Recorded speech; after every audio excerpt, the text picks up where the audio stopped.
Hello and welcome again to Oscar Mike Radio. My name is Travis, Marine Corps veteran and your host. Oscar Mike Radio is part of the Hubazoo Network. You can find out more on hubazoo.com. I want to thank my sponsors, Joyce Asak of Asak Real Estate, Army National Guard veteran Mark Holmes of Reapers Detailing and Power Washing, and my supporters, Cason Shaving Company, Exceptional Parent Magazine, and yeah, I'm going to announce it right now, Fight Camp, and more on that in 2025. So this is number 428. This is the last show for 2024. And it's actually being recorded on 12/25/24. So yes, that's right, it is Christmas.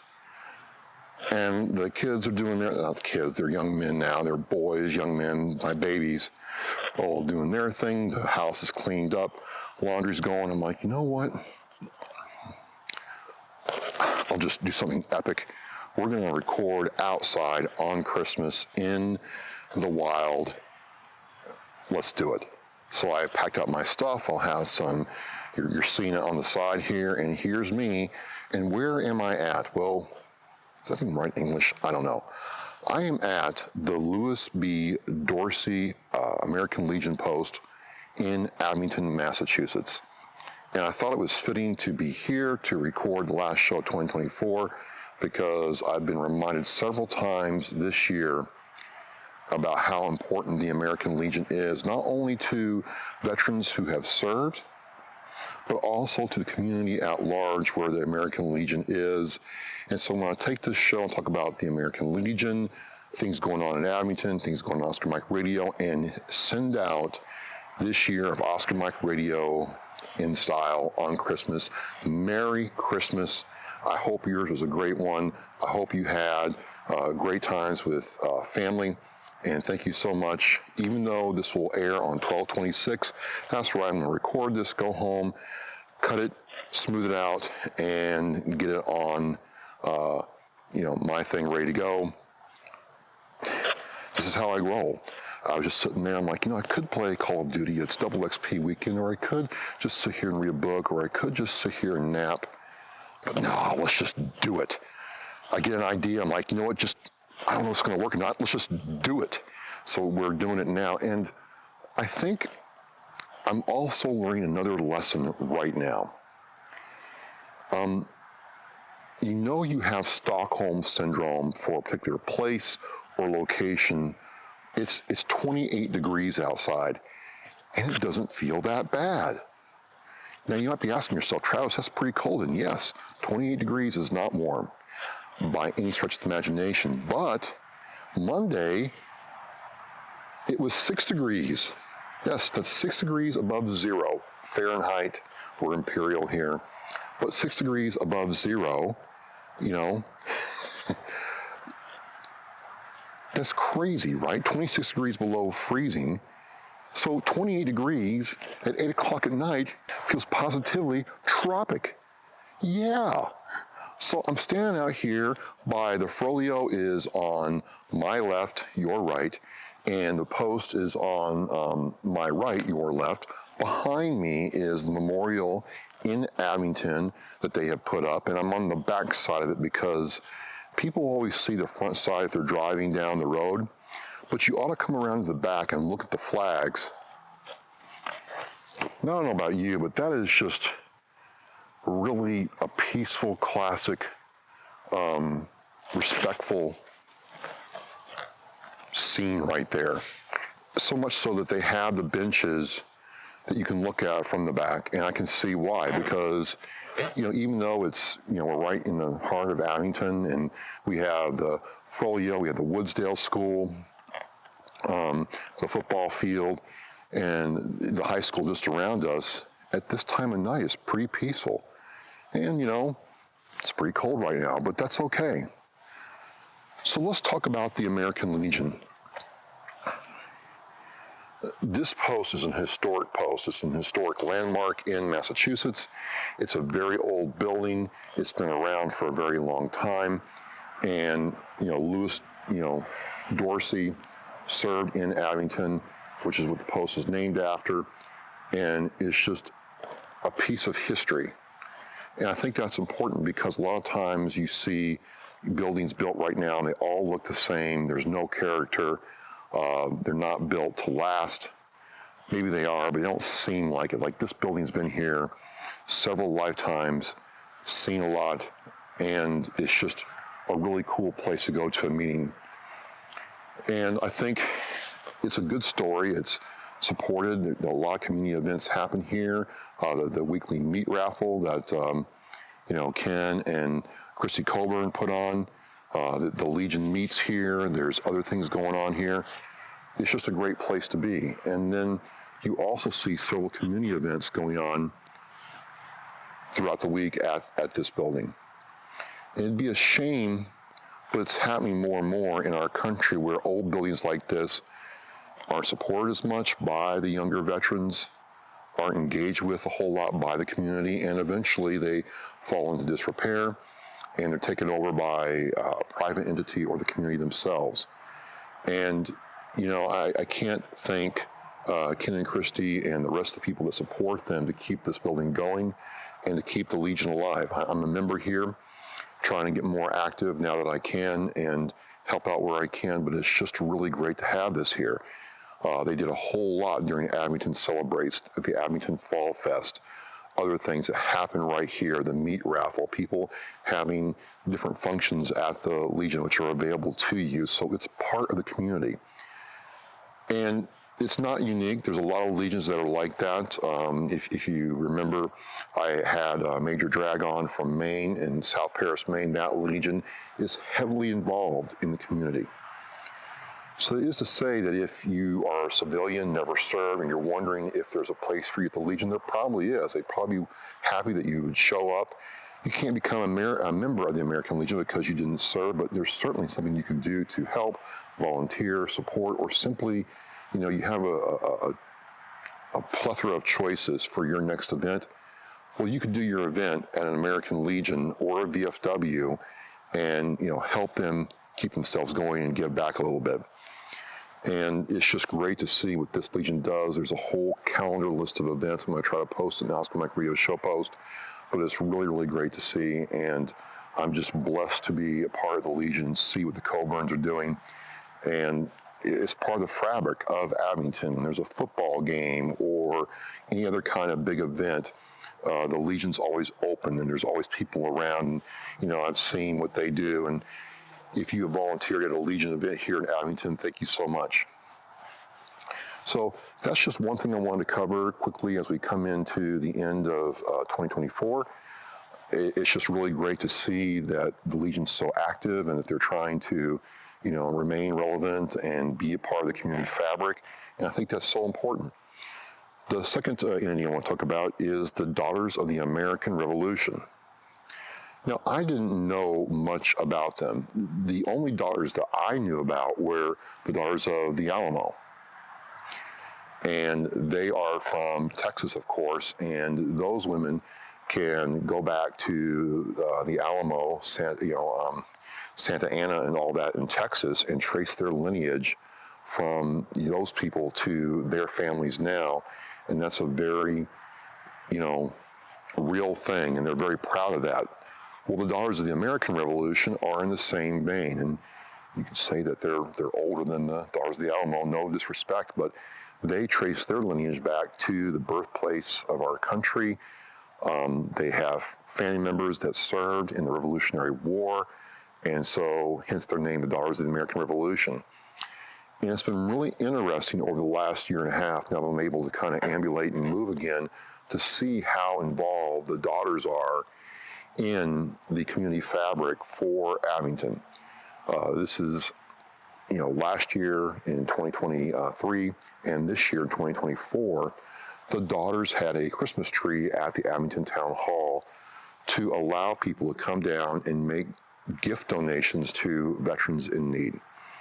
And it was really, really beautiful to see. The tree was all up. You might have seen the clips of the Grinch showing up and, causing all kinds of mischief and trouble and raising awareness. But it was really a beautiful thing to see this entity that is focused on, finding their lineage and keeping their legacy alive from the Revolutionary War, but saying, hey, you know what, we can take what we have and help others out, and we'd love to help veterans out. And I got to see them at the Abington Celebrates Veterans last year at the Abington Council on Aging event. Well, it was, hosted at the Abington Council on Aging, but done through the Abington Veteran Services and, Adam Gunn. And that was one of the reasons why I'm, been so involved with all this, and it's really been really great. But I saw them again, back in November, and they started telling me what they have going on in the community. They just went over to the cemetery here, Mount Vernon Cemetery in Abington, and dedicated a plot of the burial ground to people from the Revolutionary War and family. They honored them at a ceremony here last November, and it was a very beautiful, well-done ceremony. Very beautiful, very well done.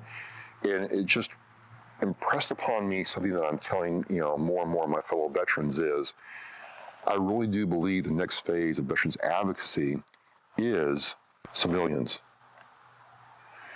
We need civilians to engage with us, and we need them to feel welcome at our events, and we need them to engage with us to understand our needs and why we're different, but also why we add value to our community, to a place of business, to schools as teachers, anywhere really. If you serve our country, you have value that you may not know about because you've been focused on your primary military MOS.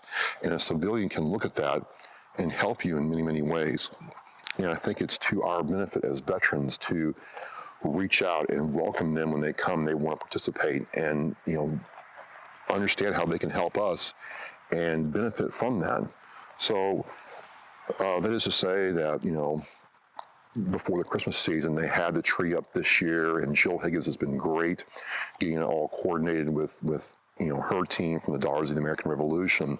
And we got to deliver presents, and it was just really awesome to hear the stories Jill told and her mom told about people coming to give to veterans and making sure that, hey, you know what, this guy just wants a gift card or, a hoodie. Well, he got sweatpants and socks, and that kind of thing happened over and over again. It was really great to hear and see, and I was really blessed that we had that available to the veterans here in Abington.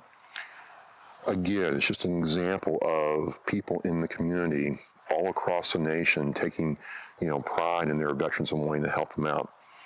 And speaking of that, one of the things that I really want to touch on is that's really it's still hitting me in the feels, still get a little emotional about it weeks later, is Wreaths Across America.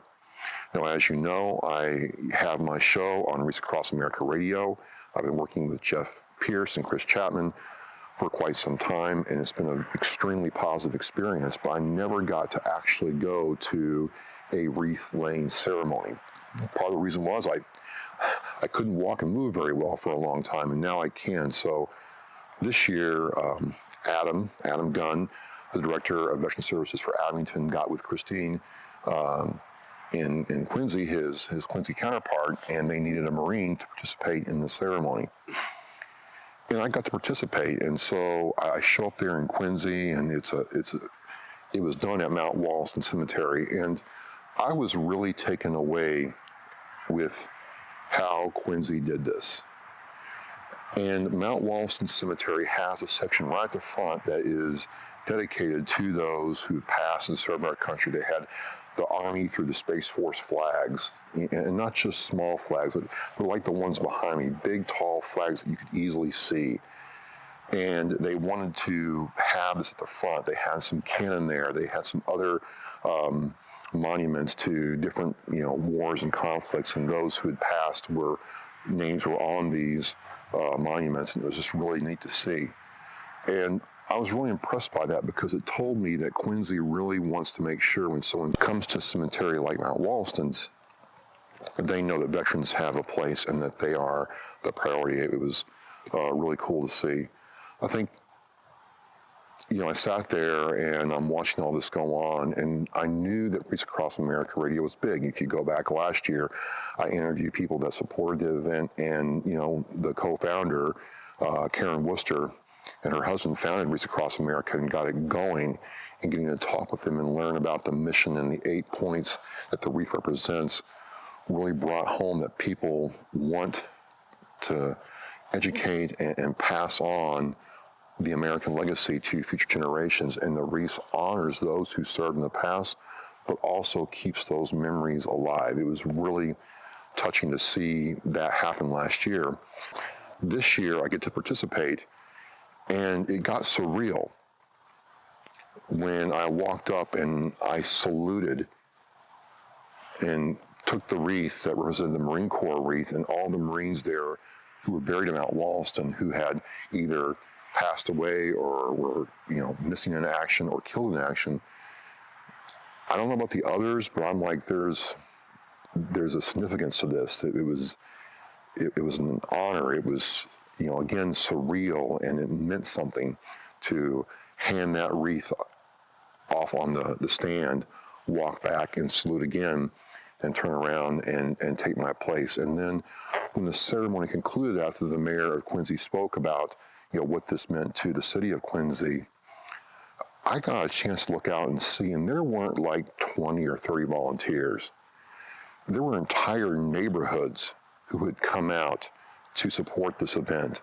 There were, different demographics, age groups, different, all the different classes, social classes, and ethnicities in Quincy had come out to support this. Boy Scouts, other groups, Asian advocacy groups wanted to make sure that they had a wreath and laid it on a gravestone for an American service member.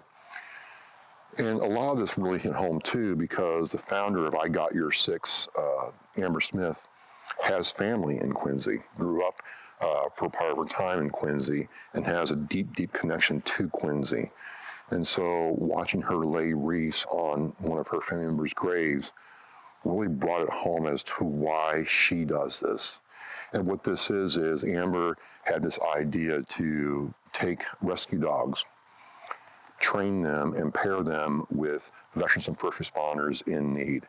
And seeing this organization grow and understand what it means to serve other people, again, reminds me that we need civilians to make this happen. We need civilians to be successful for the next phase of veterans advocacy. So again, that was just an amazing experience. I was happy to do it. It was actually about the same temperature as it is now, but it seemed colder. I don't know why. Oh yeah, Stockholm Syndrome. But these are the kinds of experiences I've had with Oscar Mike Radio this year. These are the kinds of things that I enjoy getting to see.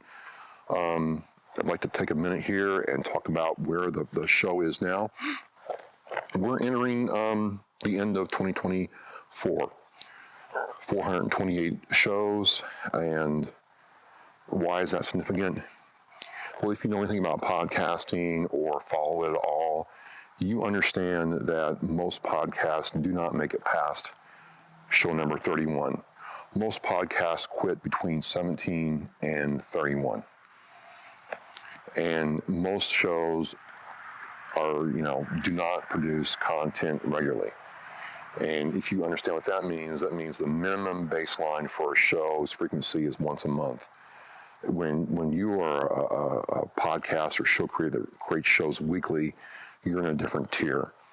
And when you have done it for as long as I have done it, you just are in a very, very small company. And I don't feel like I'm important or special because of that. It certainly makes certain conversations easier when I'm talking to people about what I do and how I do it and the importance of what I do. And the importance of what I do is what I've said before, is I want to do Oscar Mike Radio. And the last time I hit upload to upload a show to get it ready to broadcast, I want to know that all this work helped change or impacted one life. And if Oscar Mike Radio does that, then my mission was successful. And I'd like to think that people can say that I've done that. I don't really focus on that, but I am enjoying the process still, and I'm still learning so much. And I'm seeing, a lot of effort pay off in different respects. There's going to be a lot of changes going on. in the next year as we count down to number 500 and year 10 of doing Oscar Mike Radio. I hit year 9, July 16th, 2025, and then the same thing in 2026 will be 10 years. And I know that Joe Rogan and other big names, Jocko and Sean Ryan, are much bigger than me and have been doing it for their length of time. But when you get to indie level people, that's people with not a big financial budget, and the budget's all of me, and trading for stuff, and refurbing broken equipment and rebuilding PCs that people toss or whatever. Well, I'm doing all right, and it's still a challenge. It's still a learning process. It's still understanding how all these things work together, and still understanding what it takes to tell a good story. That's the key here, right? You can have all the bells and whistles and the fancy equipment and the huge PR budget and your email list rocking, but if you can't tell a great story, you're never going to get anywhere. You're just not. It won't happen for you. It won't happen for you. And so I still focus on that. I still want to understand that I can tell a great story about somebody and connect that story with other people, and then people hearing that story will either change their lives or say, you know what, I can help that person move their goal along. That's really the best part about Oscar Mike Radio. And I'd like to think that people see that. I think I got some proof. I can say this now. Last week, I'm sitting there doing my thing, getting ready for the end of the year, working. I get this email, and it says, Travis, my name is, Jack from, Join Fight Camp, and we have come across your show. We want to, support your show and see if we can develop a relationship. Look, honestly, I thought it was a joke. I thought someone was spoofing an email address and messing with me. It's happened before. People have promised things, said things. I'm going to help you out, bro. I've got you. And then when it's time to do stuff, it gets real quiet. I don't know. This was different. We set the time to talk, and I actually got tied up with something and missed the first window. We talked later that day, and he's like, yes, we have developed a system. They do in-home, boxing-based training, more cardio-based. You don't need to join a gym. You don't need to know how to box, but it's going to take you through boxing-style workouts, and you can take these workouts and get in better shape. I'm like, wow, huh. And he sent me their information kit. He showed me that they had done work with the VA, Mission 22, other orgs, and we want to add your name to that list. And I'm like, well, how did you come across my show? Like how did that happen? And he's like, well, hey, how it happened is we put out a call for anybody in our veteran community. About 30% of our clients and customers are veterans, and we wanted to see if anybody had any suggestions. And your show came up multiple times. We checked it out. We liked what we saw. We liked how you ask questions and engage with people. We liked the quality, and we want to attach to your show. So I'm not getting paid. They're not writing me a check, but they're sending me one of their kits. And I'm planning to do a full unboxing treatment, take it through its paces, understand the value, and then see how this relationship develops. I was really, really excited. I don't have a PR budget. I don't have a marketing budget. Anything I do is guerrilla. And I'm learning to take advantage of my guerrilla tactics to move things forward. And by that I mean is I'm taking the free HubSpot marketing course. I'm taking the free MailChimp course. And I'm trying to understand, how this side of the business works. I think in the next couple of years, if I'm going to move anything forward, vocally, public speaking, writing, anything, I've got to understand how the nuts and bolts of that side works. Well, I do creation. And I think it's a good thing for me to learn at this point in my time doing this. I'm not trying to be anything that I'm not, but I think if I understand these concepts, I'll be able to tell better stories to more people at a larger scale, easier, quicker, faster.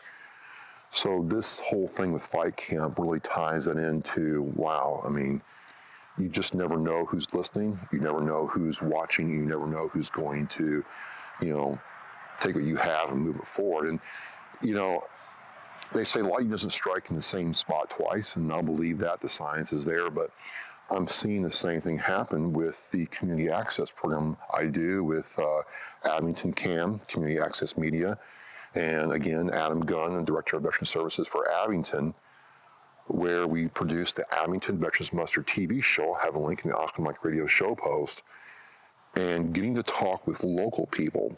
And we've got about half veterans, half civilians, about their stories, how they impact people here in the town of Abington, and how they take what they have and they continue to serve and transition is really a cool thing. And I've learned so much from the TV production side of things, because it's just the scale. Everything is bigger, everything is set up, everything is static for consistent, high quality media production. And I've learned so much. And I just want to thank Adam for the belief in what I was able to do. And then I got to give a big shout out to Kevin Tachi and Matt Lyons and the rest of the crew there for, dialing me in. It's like, hey, trust us with this process. We will, get this right. We'll make you comfortable and you can do what you want to do. And I've had some amazing, amazing conversations. So I'll have that link in the Oscar Mike Radio show post and you can check it out. I want to close with, thanks, Keith. Keith Hayes and I have been working together for about now 9 years. I met him in April of 2016, literally on a cold, bleak April rainy day here in New England at Massasoit Community College in Brockton. And look what this relationship has been able to do in the last 9 years almost. It really shows that sometimes you just can't chase flash. You can't chase the latest person doing whatever with, slick PR and media kit firm. You've got to stick with your people and work with them and let them dial you in. And yeah, he'll tell you I had some, trust issues about things and letting people into my show. But Keith's done everything I've asked him to do. I'll tell him, hey, I really like that. Or I'll tell him, no, I don't like that. We're not doing that. I don't want to do that. Take it back, do it again. I can't. Or poor guy, I'll be like, hey, you know what? I'm getting ready to drop 7 shows in 9 days. So I'm recording on day 1, and day 9, we've got to have, the 7th show finally done. So I've done this before where I recorded 7 shows, 7 hours recording over a day and a half, cut them, finished them, got them to him, and they've gone out day 1 through 7 in 9 days. That's for a 2-person, operation. That is hard to do. And he's done it consistently. And just a big shout out to you, Keith. I think a lot of good things are coming your way in 2025. You certainly have helped out me. You've helped out Levi. You've helped out Doug Macedo, all veteran, creators in different stages of their, path and journey on this creation, ride. And it's great seeing you work with everybody, and we appreciate all the work you've done. So what work is there to be done is I am looking again to get better at what I do. I don't sit there and think that, hey, I know everything, because I don't. I don't know everything. I don't have it all down. I don't, I've learned that I don't know what I don't know. I don't know what I don't know. And so knowing that, I know that sometimes I have to ask people who do know what the right course of action is, understand if they're giving me the best advice, and then going with that advice. And sometimes it's really easy to see, and sometimes it's not so clear. And so you get this little thing called experience. Yeah, experience is great. Experience is wonderful. But that experience is necessary to grow. So I'm trying to grow and figure out where I need to grow. And I really think, like I said earlier, growth starts with understanding how a lot of back-end things work to get stories out there. And I don't know what I don't know, but I think it's time for me to make that transition and understand some more of the nuts and bolts things in this side of the media business, because it's not about making money from me. It's about, again, telling, better stories to, more people at scale. And it's thinking of telling stories, one of the things I'm going to do, and I'm loath to do this now, but I'm trying to give it manifestation, if I say it's going to happen, is thanks to Gina Alderman and Sheila Farr, I got my toe really dipped into writing, and so tried writing a couple of years ago, and it just didn't work during my recovery, and couldn't get it going. But I'm going to try it again, and this time I'm going to tell the story of my quadricep rupture recovery, and then taking third place at the Howard Cohen American Masters. And just a big shout out to Dr. Gassman, Dr. Maruka, and Coach Ed and Dominic Popolo from Center City Gym for fixing me, getting me ready to go again, and then training me to that level, and then making sure that I'm on the straight and narrow. And I wouldn't be anywhere near close to this without you all. And again, like I said before, and I'm going to say it now, thank you, Jesus. Thank you, God. Thank you to the Supreme Commandant. All kidding aside, thank you for putting me through this. I don't know why. I've asked myself that several times. What was the purpose for this? But I think I'm starting to find out, and I think I'm starting to embrace it. And I'm glad I stuck with the hard work it took to get back to this level. And so, I give God the props for getting me back to where I am now, and I'm really starting to enjoy a great quality of life. So this is the last show for 2024 in Oscar Mike Radio. Did it outside, did it on Christmas. I'm going to take it back, upload it to my computer, and me being me, I will probably cut this thing tonight, put it out tomorrow night at 8 p.m. everywhere, and then, hey, it's done. I don't know any podcasters who have done recordings on Christmas, cut them on Christmas, but I didn't have anything else to do. So I'm like, I was going to do it inside where it's nice and warm. I'm like, we got to mix it up. So it's just a beautiful night here in Abington. I'm at the Lewis B. Dorsey Post right here in the heart of Abington. And again, I just want to thank everybody who supported me through, this year and past years. And please, if you're watching this, hit that like button, hit that follow button, share it on your social media. Check me out. I think in 2025, I'll really get the mailing list going again and have some cool stuff in there for you to see a little bit more about me as I put stuff together. And I'm always interested in your feedback and questions. So again, my name is Travis, Marine Corps veteran. I'm the host of Oscar Mike Radio. Thank you so much for sticking with me. And as we're going to say, we are Oscar Mike, mission in flight. Have a Merry Christmas